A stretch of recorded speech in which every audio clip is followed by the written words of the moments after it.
Osama bin Laden, the man known to history, was born on March 10, 1957. While his exact birthplace was long debated, many international police agencies believed he was born in Jeddah, a city in western Saudi Arabia. It is now widely accepted that his birth took place in Riyadh, the capital of Saudi Arabia. His father was Mohammed bin Awad bin Laden, who was born in Yemen in 1908. When he was a child, his family had emigrated from Yemen north to the Red Coast of Western Arabia, in a region which now forms part of Saudi Arabia, but which was, at the time, disputed between the Ottoman Empire and the Royal House of Saud. In the 1930s, he had emerged as a successful construction contractor, working for the first ruler of Saudi Arabia, Abdul Aziz ibn Saud. Under the patronage of the royal family, the company he founded, the Saudi bin Laden Group, emerged as an enormously successful and wealthy construction company in the fledgling nation, even as it became the world's largest oil exporter and an extremely wealthy nation for successful families such as the bin Ladens. Osama's mother was Hamida al-Attas, a native Syrian who came from a family of successful citrus farmers operating around the port city of Latakia. She became Mohammed's 10th wife in 1956 when she married the 48-year-old millionaire when she was just 14 years of age. A year later, Osama was born. He was their only child, and Mohammed and Hamida separated soon afterwards. This has caused speculation that they never actually married, and Hamida was just briefly Mohammed's concubine. Osama's youth and upbringing was one of privilege. By the time he was born, his father was a multimillionaire, though his wealth would have stretched into the billions if adjusted for inflation today. Shortly after his parents' divorce, Osama's mother remarried to a business associate of Mohammed bin Laden's, Mohammed al-Attas. They had 4 children together in the 1960s, 3 boys and 1 girl. Osama was sent to live with them, and so he grew up in his mother's and stepfather's household, with several step-siblings. But it would be wrong to suggest that he was estranged from his father. Mohammed bin Laden played a major role in his son's development, instilling in him much of his conservative religious fervor. Beginning in 1968, Osama attended the Al-Taga Model School, a secondary school in Jeddah. In 1971, he gained direct experience of the Western world when he was sent to Oxford University in Britain to undertake an English language course. Beyond this, he is believed to have displayed some traits typical of young boys during his childhood and early teenage years, being a football fan who followed Arsenal Football Club and showed an interest in military history. For all that, Osama's younger years had an air of normality to it, whereas there is no doubting that his background was anything but normal. By the 1960s, the Saudi bin Laden Group was one of the most significant corporations in the entire Arab world. Its ties to the Saudi royal family were extremely extensive, and the company had even been granted the contracts to manage the ongoing repairs of the mosques in the 2 most holy cities in the Islamic world, Mecca and Medina. In 1964, the company acquired the contract to reclad the exterior of the Dome of the Rock, the most important Muslim religious site in Jerusalem. By that time, the ties between Mohammed bin Laden and the Saudi royal family had become extremely extensive. However, in 1967, Mohammed was killed at 59 years of age in an airplane accident in Saudi Arabia, when the pilot misjudged the plane's landing. Despite this setback, the Saudi bin Laden Group continued to prosper under the leadership of several of Mohammed's sons from his earlier marriages, and indeed, as it diversified in the 1970s and 1980s, it became a multi-billion-dollar company, with lucrative contracts all over the Middle East. Osama was not involved in the Saudi bin Laden Group's business activities in the years after his father's death for the simple reason that he was too young. Instead, he was continuing his education. When he was 19 years of age in 1976, Osama entered the King Abdulaziz University in Jeddah, where he began studying economics and business administration, no doubt with a view to taking up some sort of position within the family business in years to come. Already, however, he had begun to stray from an interest in business, with reports by people who knew bin Laden there, stating that his primary interests were in religion, poetry, and Arab literature. He certainly didn't need to worry about money, his education, and future work. as Osama stood to inherit upwards of $30 million from his father's estate. He was also married by this time, having wed his first wife, a Syrian woman named Najwa Hanem, in 1974 when he was just 17 years old. She was also his first cousin on his mother's side, and the first of at least 5 wives. Osama would father over 24 children during his life. Clearly, the mid to late 1970s were a formative period in Osama's life and his ideological views. Though much of the evidence concerning these years is frustratingly patchy and sometimes contradictory. Nevertheless, the broad thrust of his views is clear. Osama began to develop a pan-Islamist ideology from early on in his life, a movement which espouses the idea that Muslims in all nations should be unified in defense and promotion of their faith. This view harks back to the age of the Arab Caliphate, which between the 8th and 11th centuries ruled most of the Middle East, North Africa, and adjoining regions from the Caliphate's capital of Baghdad. Central to pan-Islamism in the 1960s and 1970s was a commitment to reducing, and if possible ending, Western involvement in the Middle East, a region which had been dominated by the British and French since the collapse of the Ottoman Empire at the end of the First World War, and wherein the United States was becoming an increasingly interested party, even as British and French influence declined. The Middle Eastern world which Osama grew up in was also one in which the new state of Israel, backed strongly by the United States, was frequently at war with its Muslim neighbors, notably the Six-Day War of 1967 and the War of Yom Kippur in 1973. A particularly strong influence on Osama in the 1970s were the writings of Sayyid Qutb, an Egyptian Islamic scholar and religious and political theorist who had been a member of the Muslim Brotherhood until his arrest and execution in 1966.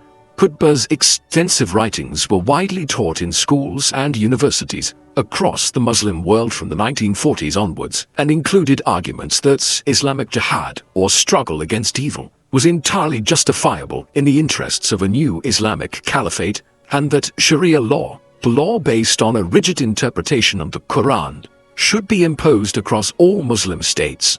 A strain of virulent anti-Western sentiment also ran through much of Qutb's writings, with him denouncing the United States as materialistic, godless, and lacking in spiritual values of any kind. If there was one defining influence on bin Laden's ideological beliefs in the 1960s and 1970s, it was Qutb.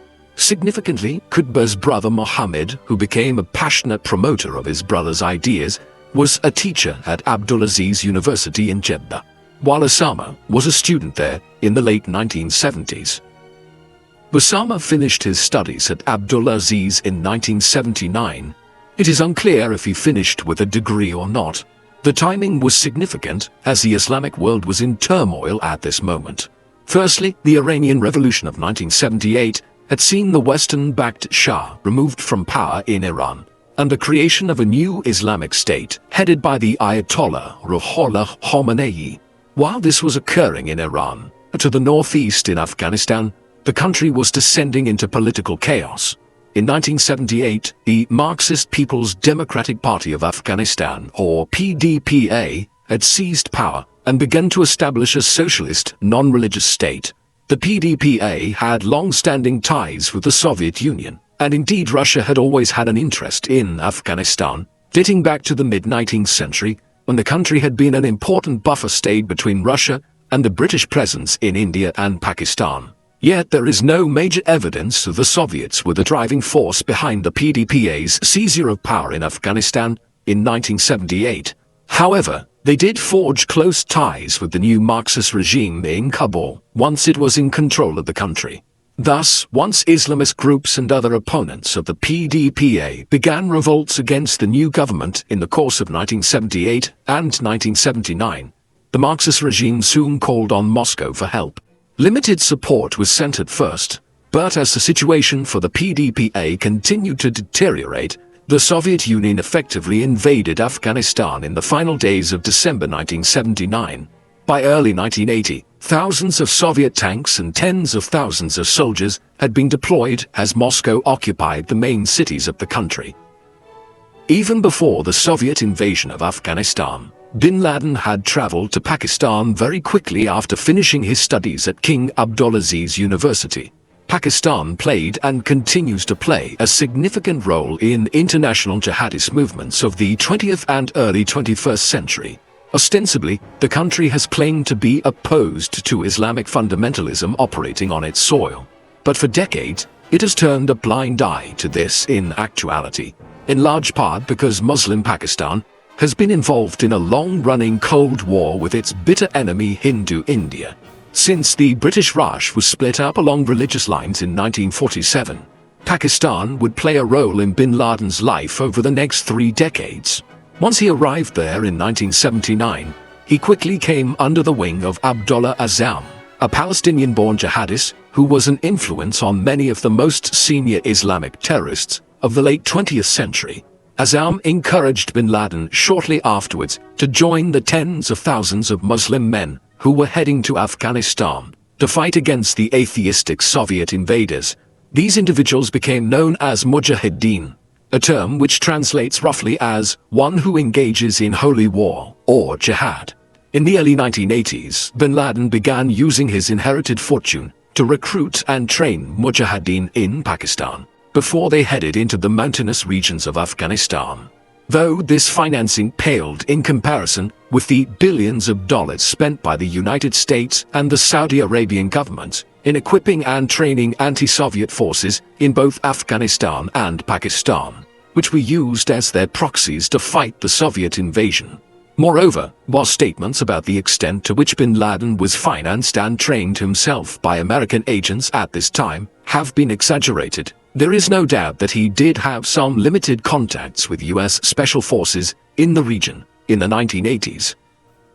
The war which bin Laden became involved in from 1980 onwards developed much like conflicts in Afghanistan have for the last 2 centuries. With 80,000 troops committed by the Soviets by the end of 1980, and far superior weaponry, they were able to occupy and hold the main cities and prop up the Marxist PDPA.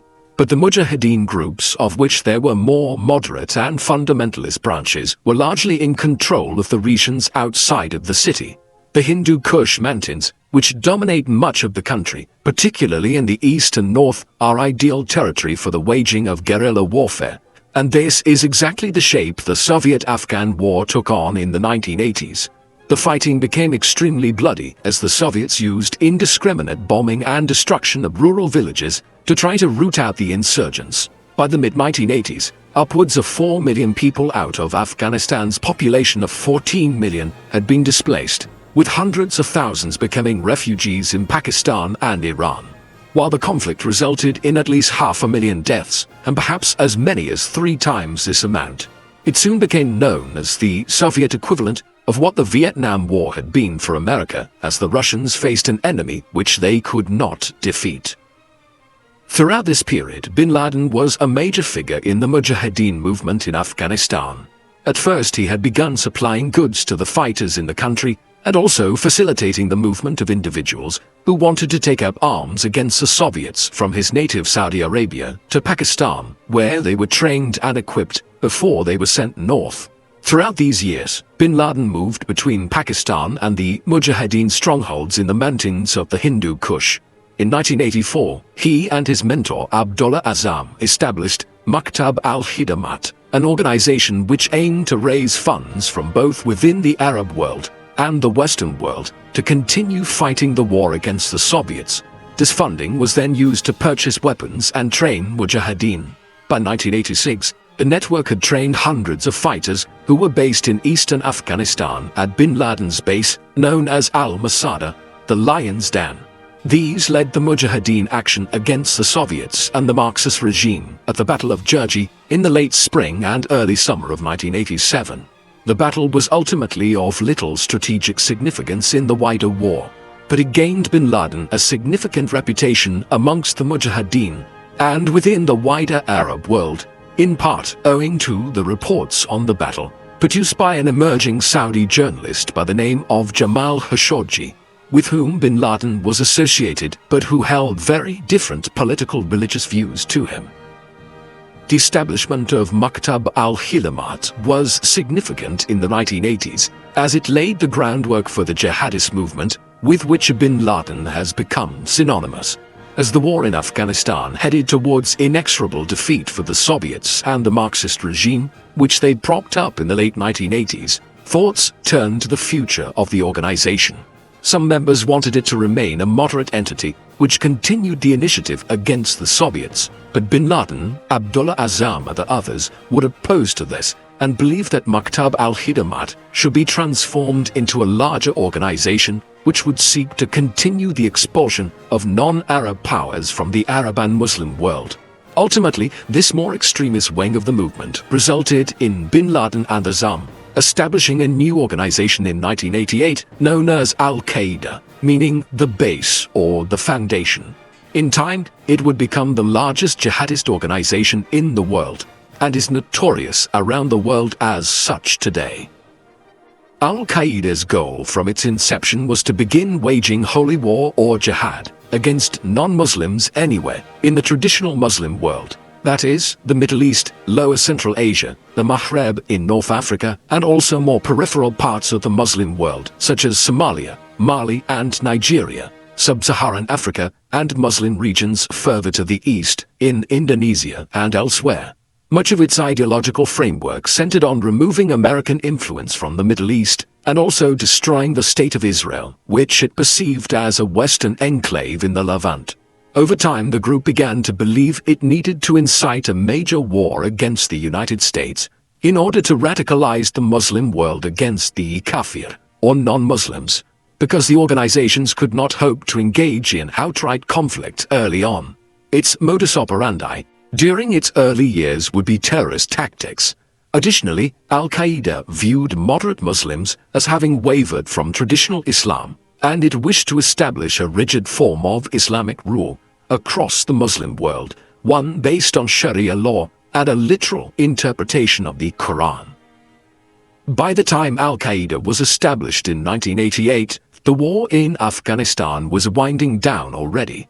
Upon becoming leader of the Soviet Union in 1985, Mikhail Gorbachev publicly stated that it was his intention to bring Soviet involvement in the country to an end.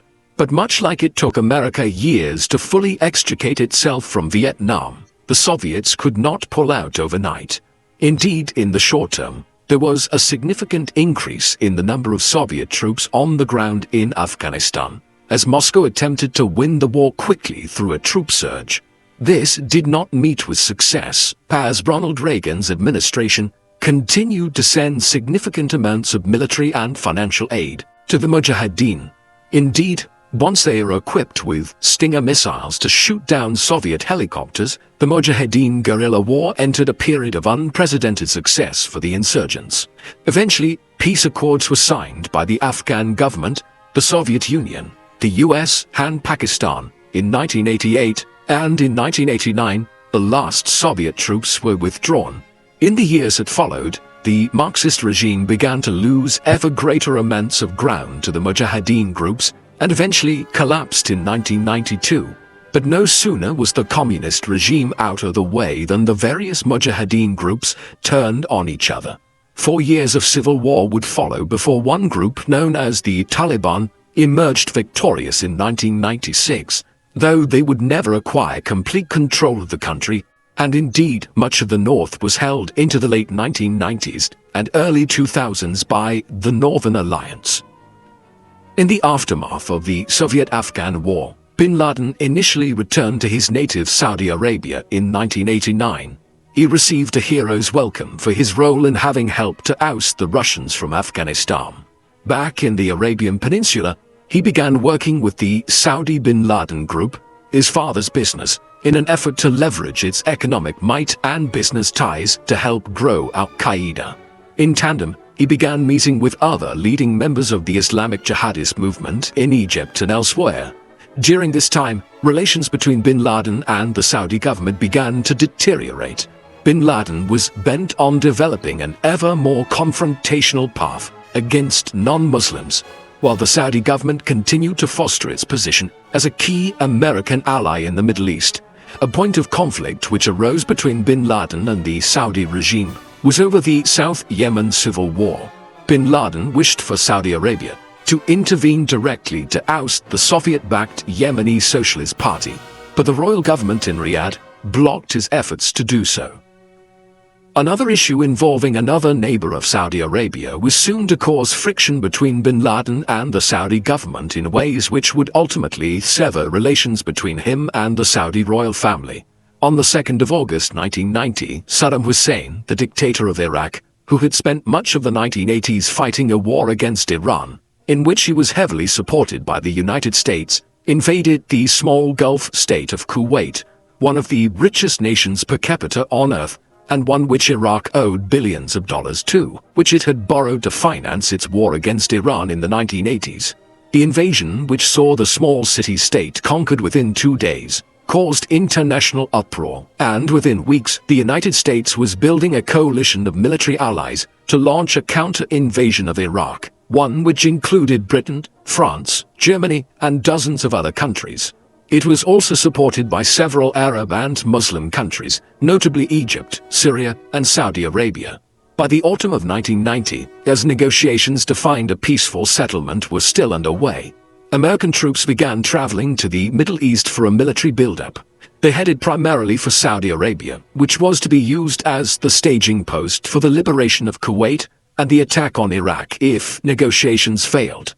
That is exactly what happened. And so, what was termed Operation Desert Storm by the US military was initiated on the 16th of January 1991.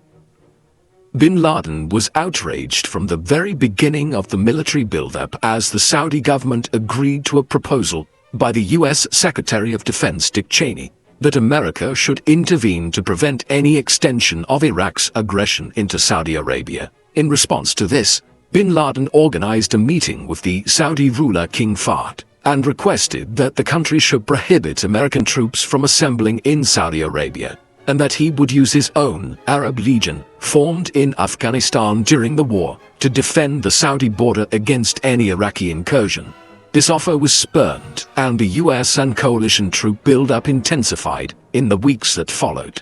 As it did, Bin Laden began publicly denouncing the Saudi government, engaging in a hostile propaganda campaign in which he stated that the royal family was inviting Western infidels into the kingdom, which was the defender of the holiest sites in Islam, Mecca and Medina. He also attempted to convince the ulama, the senior Saudi religious scholars, to issue a fatwa, or religious declaration, condemning the American incursion into the Arabian Peninsula.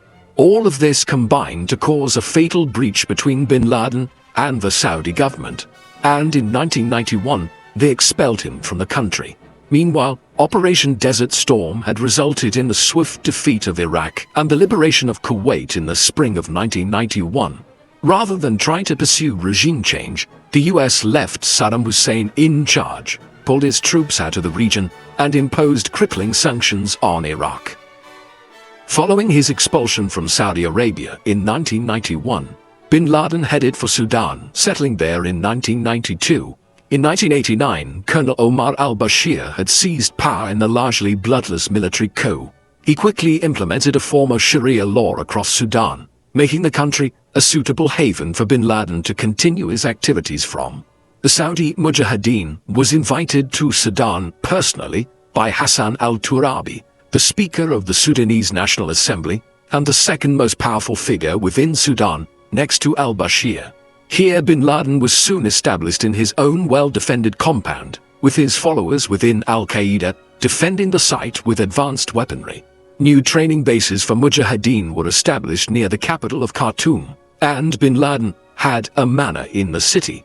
As a result of the free rein he was given in Sudan, the country was designated as a state sponsor of international terrorism, as in the aftermath of the Gulf War. Bin Laden and al-Qaeda had come under increasing observation by the American Intelligence Service and the State Department. Thus, while bin Laden remained in Sudan from 1992 to 1996, the US was monitoring his activities on an almost daily basis, with flyovers of his compound and other intelligence gathering. By 1996, US sanctions against Sudan over its harboring of bin Laden and many other prominent Islamic fundamentalists and terrorists had begun to damage considerably the country's economy. Moreover, the president Omar al-Bashir had outflanked bin Laden's primary supporter within the government, Hassan al-Turabi. Consequently, it was made clear to bin Laden by 1996 that Sudan was no longer a safe refuge.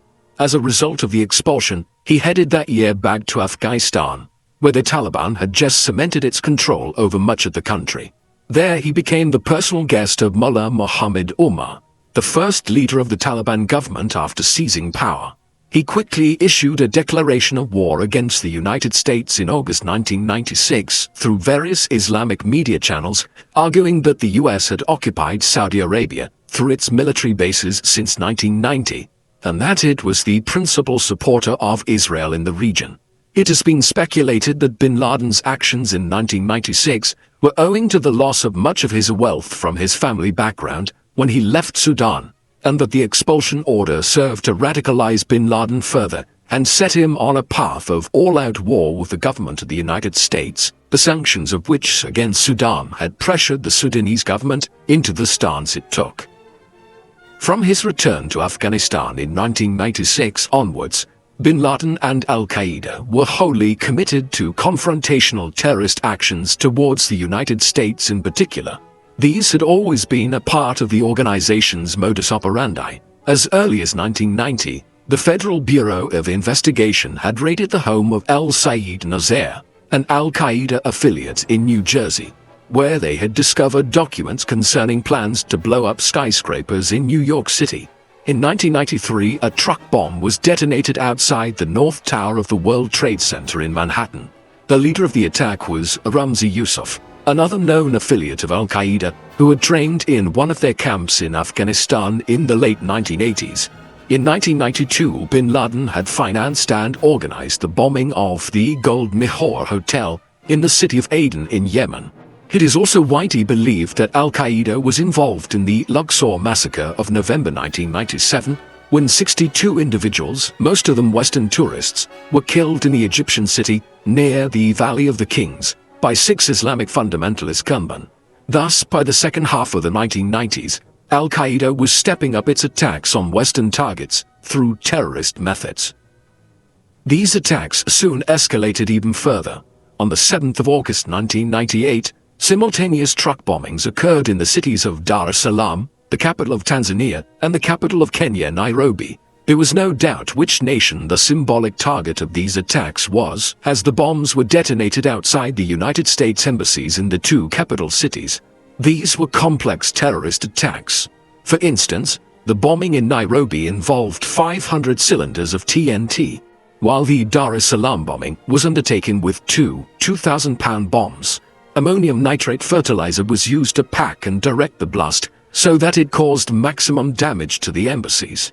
Moreover, both bombs were detonated almost simultaneously, resulting in the deaths of 213 people in Nairobi and 85 in Dar es Salaam, while thousands more were injured.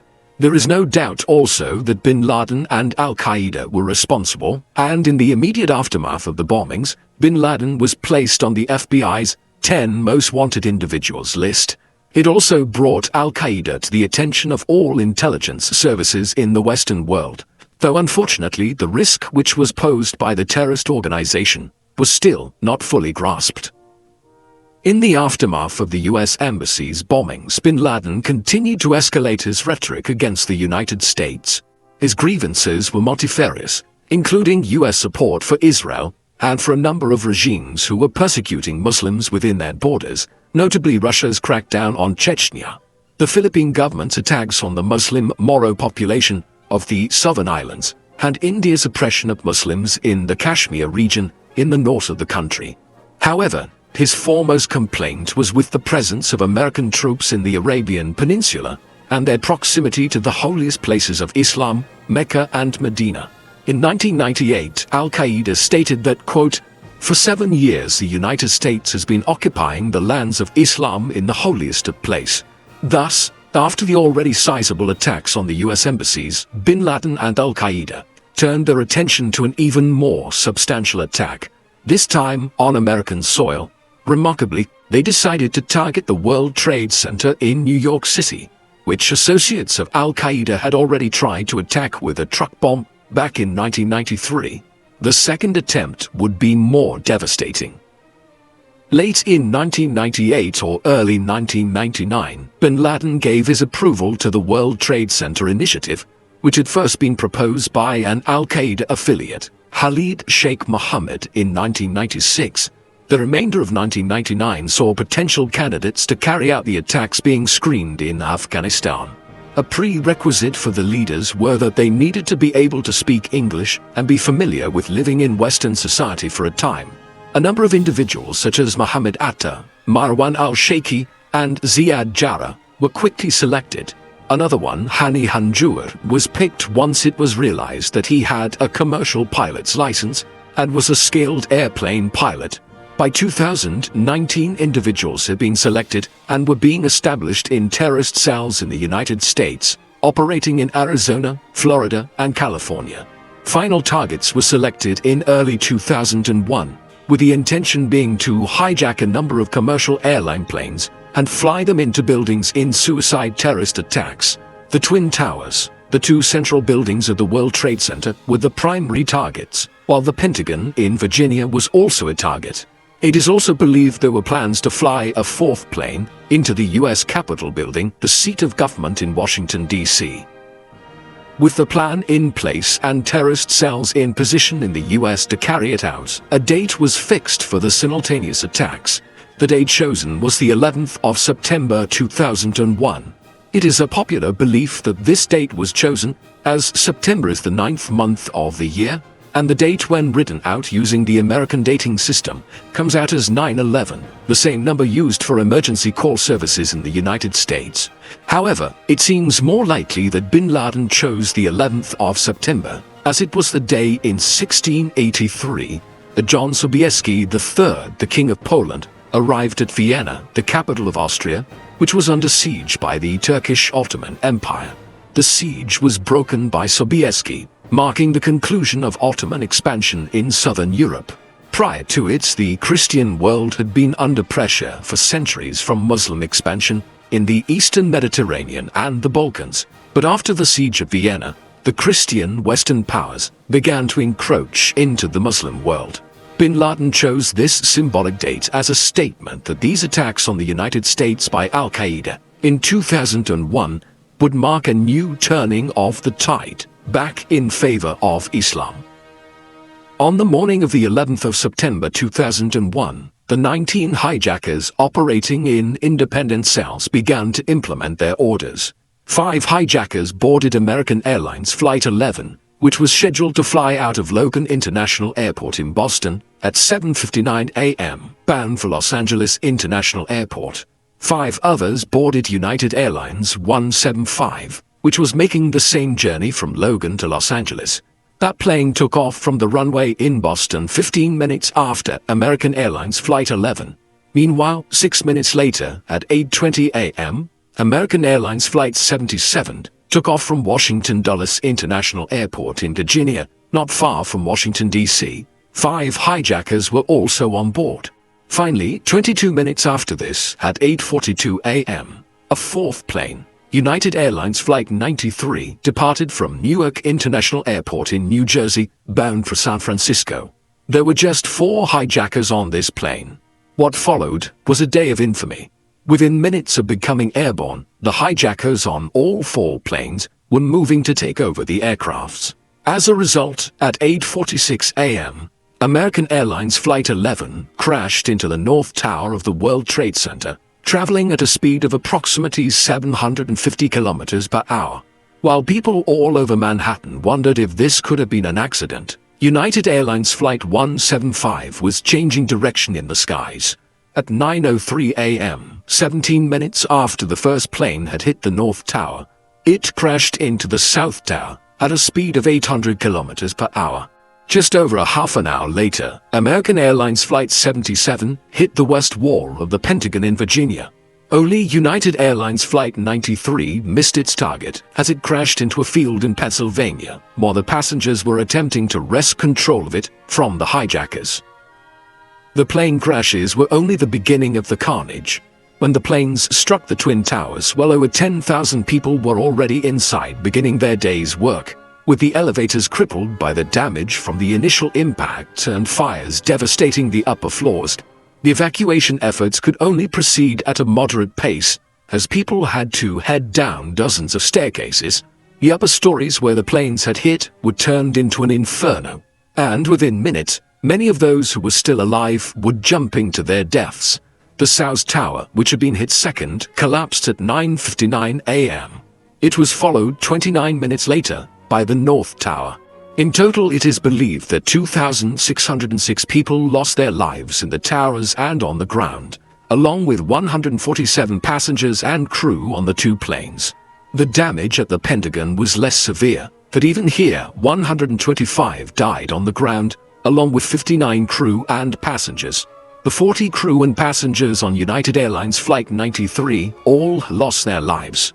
The September 11, 2001 attacks, accordingly, were the most devastating terrorist attacks in world history.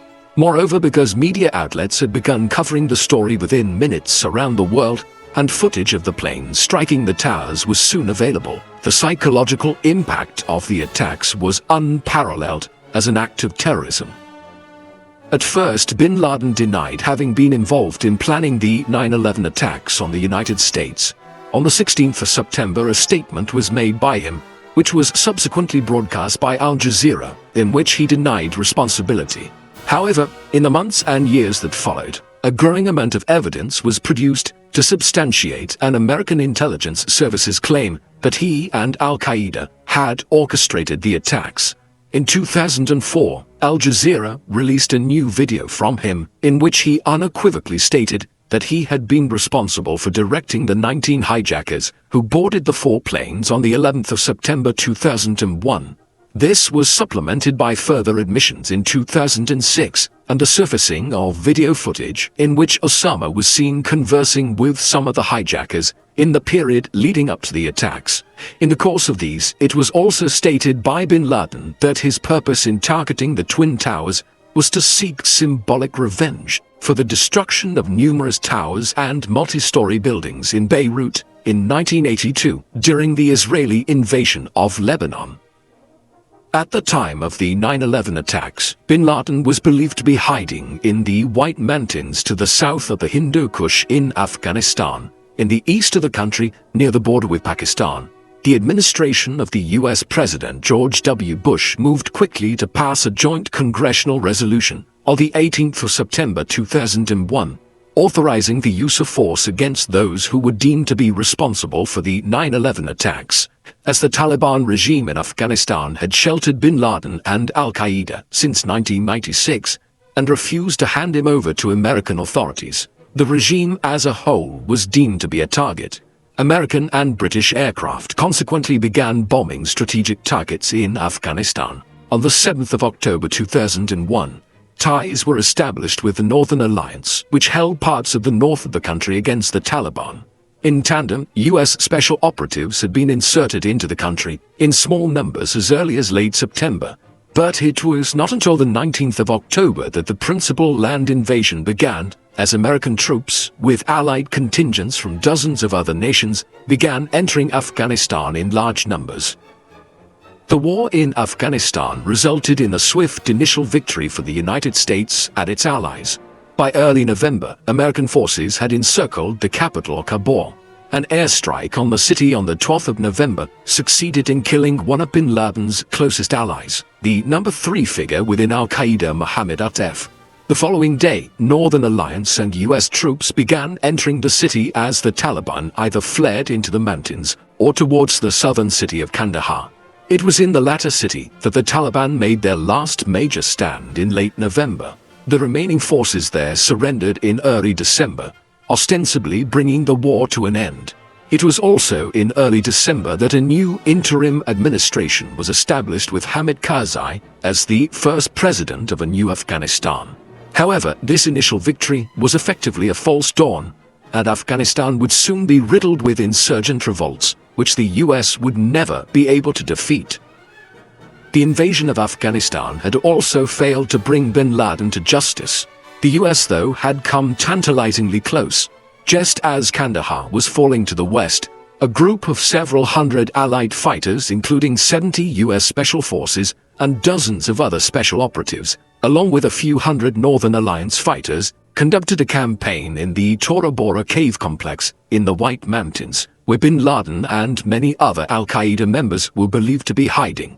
A near two-week battle followed in the mountains and caves, a conflict which has become known as the Battle of Tora Bora.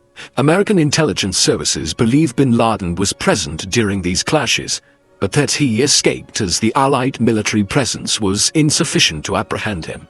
He is believed to have made his way over the southern border into Pakistan in the days or weeks that followed. By now, bin Laden was the most wanted man in the world, with a bounty of $25 million on offer by the US government for information leading to his capture or death. That figure would be increased to $50 million in 2007 as the manhunt for the leader of al-Qaeda and the architect of the 9/11 attacks continued.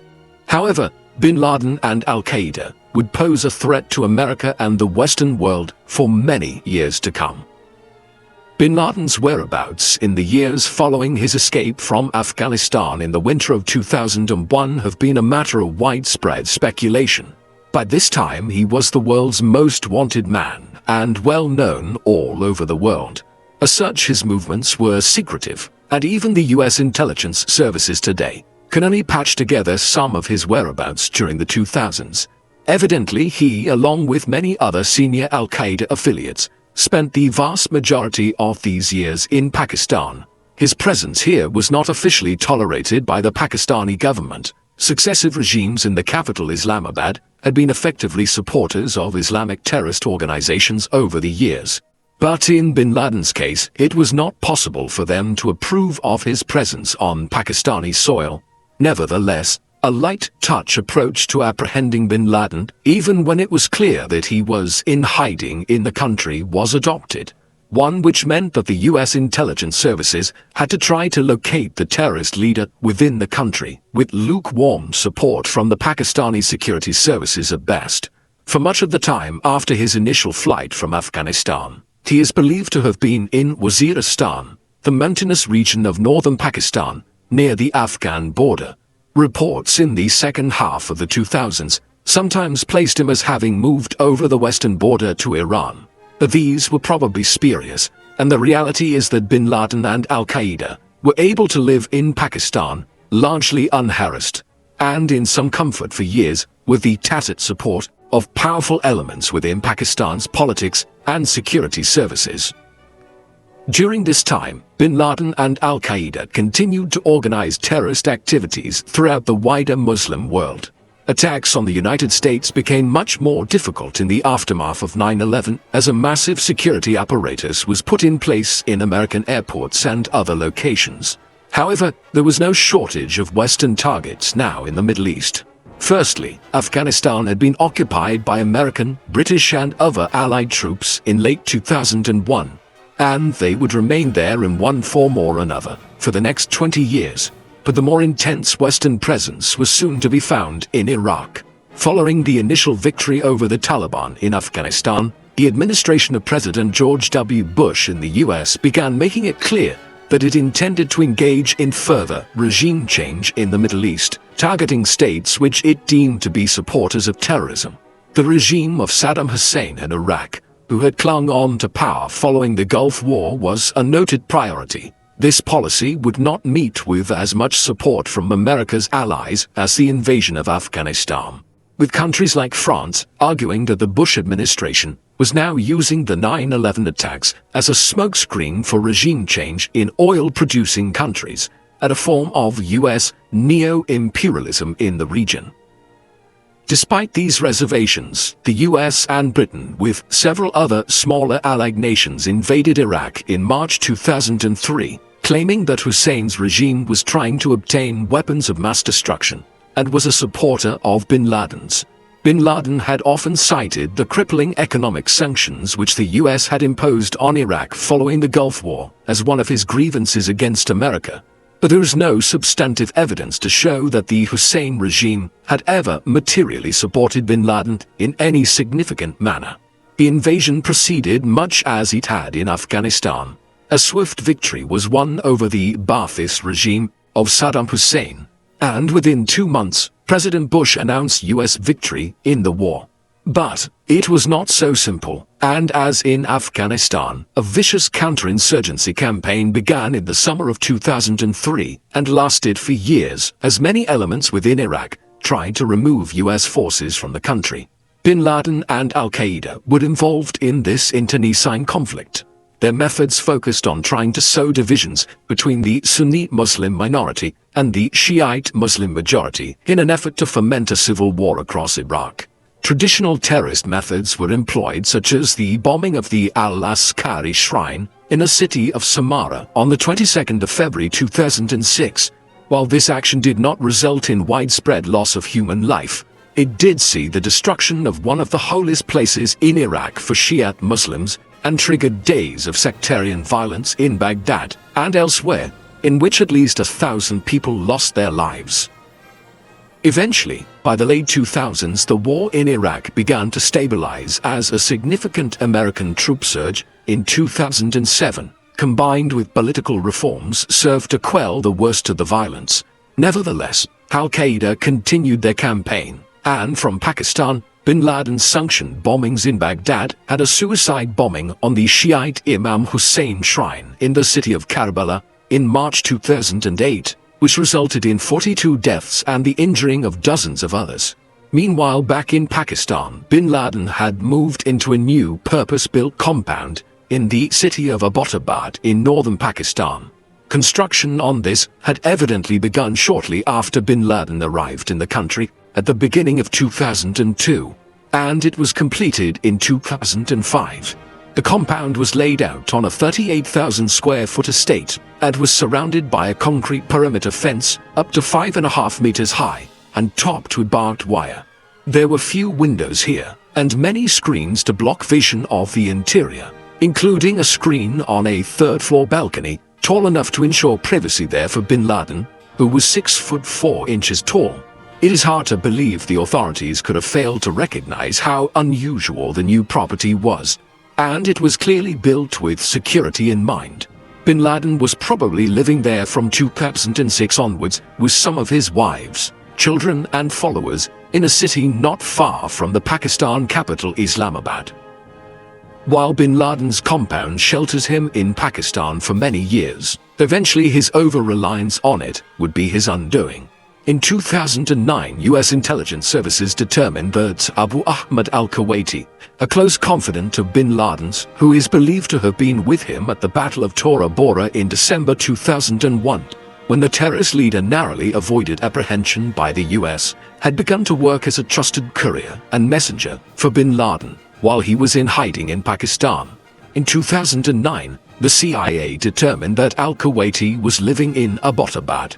Further intelligence gathering led them to identify the Bin Laden compound as a peculiar building in the city. Tens of millions of dollars of funding were obtained from the US Congress to finance the establishment of a CIA team on the ground in Abbottabad, which in 2010 began monitoring the compound and those who entered and left it. Despite this extensive initiative and the use of the most sophisticated drone and surveillance devices available anywhere in the world, the team was never able to obtain a photograph or any other evidence which concretely established that Bin Laden was living within the compound. But by early 2011, the range of circumstantial evidence was such that they were convinced that this was the hideout of the architect of the 9/11 attacks. US President Barack Obama authorized what was codenamed Operation Neptune Spear on the 1st of May 2011. It was lunchtime in Washington, D.C.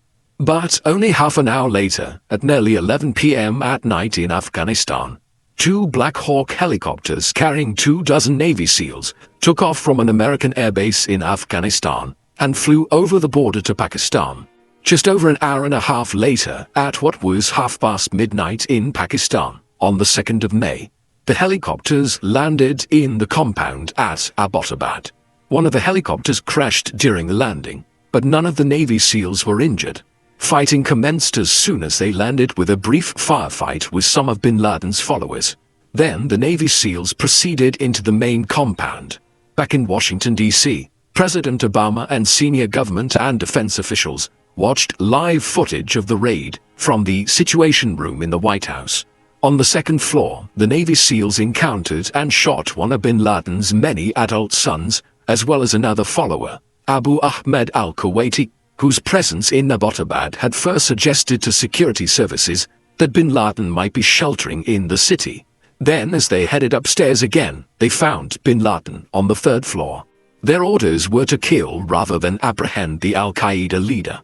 There are conflicting accounts as to what then occurred, as different Navy SEALs have sought to claim credit for killing bin Laden.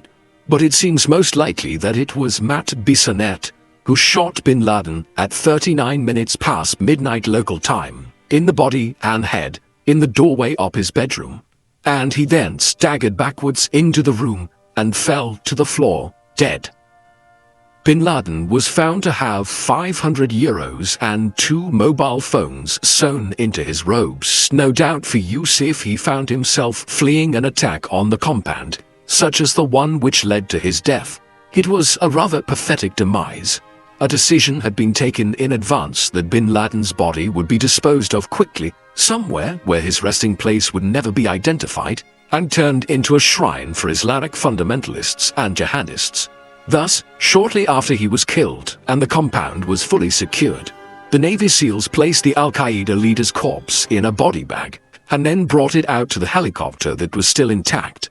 After a sweep of the compound to gather any intelligence which might be useful for offsetting further terrorist attacks or establishing a more concrete idea of what bin Laden had been doing over the years, the team exited the compound with the body on the sole functioning helicopter.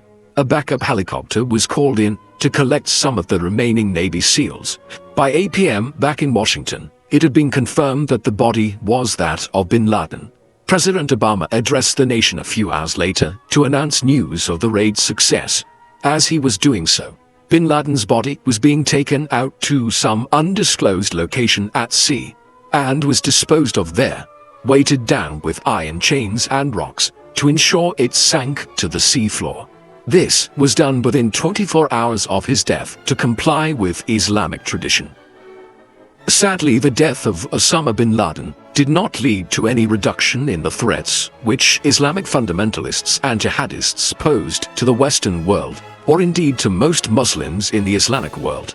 As brutal as their tactics were, al-Qaeda was already being eclipsed by more extreme jihadi movements by the time of bin Laden's death. In 2004, a Jordanian jihadist by the name of Abu Musab al-Zarqawi had become an associate of al-Qaeda in Iraq during the early stages of the counter-insurgency against the U.S. occupation. In 2006, al-Zarqawi and several of his closest allies merged to form what they called the Islamic State of Iraq. In the years that followed, they went from strength to strength, but their methods also became ever more brutal, including the use of vicious tactics against Muslims who refused to live according to anything other than the most severe forms of Sharia law. By the time U.S. forces were withdrawn from Iraq in the early 2010s, al-Qaeda were increasingly unwilling to tolerate this approach to jihad in the Middle East, and a full split followed between the two organizations in the years following bin Laden's death under al-Qaeda's new leader, Ayman al-Zawahiri. Incredibly, by the 2010s, al-Qaeda, the organization who carried out the 9/11 attacks, was being seen as too moderate by many Islamic fundamentalists, and the Islamic State of Iraq group were now garnering many more followers amongst would-be jihadists. In the years that followed, Islamic State of Iraq burst onto the consciousness of the entire world. Following the Arab Spring of 2011, a brutal civil war erupted in Syria, while the U.S. departure from neighboring Iraq saw significant parts of the country fall out of the control of the government in Baghdad. In this environment, Islamic State under its new leader Abu Bakr al-Baghdadi was able to begin taking direct control over a vast swathe of territory across northern Iraq and eastern Syria. In the course of 2014 and 2015, the newly named Islamic States in Iraq and the Levant, or ISIL, came to international attention as they declared the establishment of an Islamic caliphate over the lands they had taken control of. ISIL brought Islamic Jihad to a new level of brutality, which even Al-Qaeda distanced itself from. Gradually, control over eastern Syria and northern Iraq was wrested from ISIL between 2014 and 2017, as the US sent troops back into the region. As of the early 2020s, Islamic fundamentalism would seem to be on the decline, driven in part by rapidly improving living standards in the Middle East, a reduced inclination towards nation-building by the United States in the region, and a warming of relations between Israel and many of its Muslim neighbors. Indeed, the main threat of Islamic fundamentalism seems to have shifted from the Middle East to the Sahel, the region along the southern edge of the Sahara Desert, where jihadi groups have undermined the stability of nations like Mali, Niger, Chad, and Burkina Faso. The Taliban has also returned to power in Afghanistan following the US withdrawal in 2021. Osama bin Laden was arguably the most significant figure in the history of modern Islamic fundamentalism. Beginning in the 1970s, he was gradually radicalized through his exposure to the ideas of Islamist scholars such as Sayyid Qutb. This growing radicalism, combined with the financial power available to him through the enormous bin Laden business empire in Saudi Arabia, and the connections he enjoyed throughout Saudi society, ensured that when the Soviet invasion of Afghanistan commenced in 1979, he was able to bring extensive powers to bear in training and equipping mujahideen to fight the Russians throughout the 1980s. Had his career of opposition to non-Muslim incursions into the Islamic world ended there, he would simply be a footnote to history. But once the war against the Soviets wound down, he committed himself to a wider program of Islamic fundamentalism. His actions during the Gulf War highlighted his growing anti-Americanism and his willingness to split with Muslim regimes, such as that of the Saudi royal family, if they engaged in actions which he deemed antithetical to Islam. Thus, by the 1990s, a more extreme version of bin Laden and Al-Qaeda was emerging, as reflected in the increasingly brutal bombing campaigns being launched, the most severe being the US Embassy bombings of 1998, which killed hundreds and injured thousands. But it is ultimately the 9/11 attacks on the United States which bin Laden and Al-Qaeda have become most infamous for. On that fateful September morning in 2001, 19 hijackers acting on bin Laden's orders launched attacks which killed over 2,700 people in the space of a few hours, while thousands more had their lives cut short in the years that followed as a result of ancillary injuries. Just as damaging was the psychological impact. Most people have clear memories of where they were and what they were doing on the 11th of September 2001, as news of the attacks emerged and footage of the planes striking the Twin Towers surfaced on news outlets. Life changed in many ways that day, as additional security measures were imposed across the Western world to combat future attacks. Wars followed in the Middle East, and for years there was hardly a week went by when news of a major incident in Afghanistan, Iraq, or somewhere was on the front pages of newspapers. All of this culminated in the rise of ISIL and a migrant crisis in the Mediterranean, as millions of people sought to flee from Syria and Iraq. By that time, bin Laden was dead, killed in a rather ignominious end in a fortified compound he had been holed up in Abbottabad for half a decade. But the world had been changed immeasurably by his violent extremism. What do you think of Osama bin Laden? Would it have been better for him to have been captured alive and placed on trial for his crimes? Please let us know in the comment section, and in the meantime, thank you very much for watching.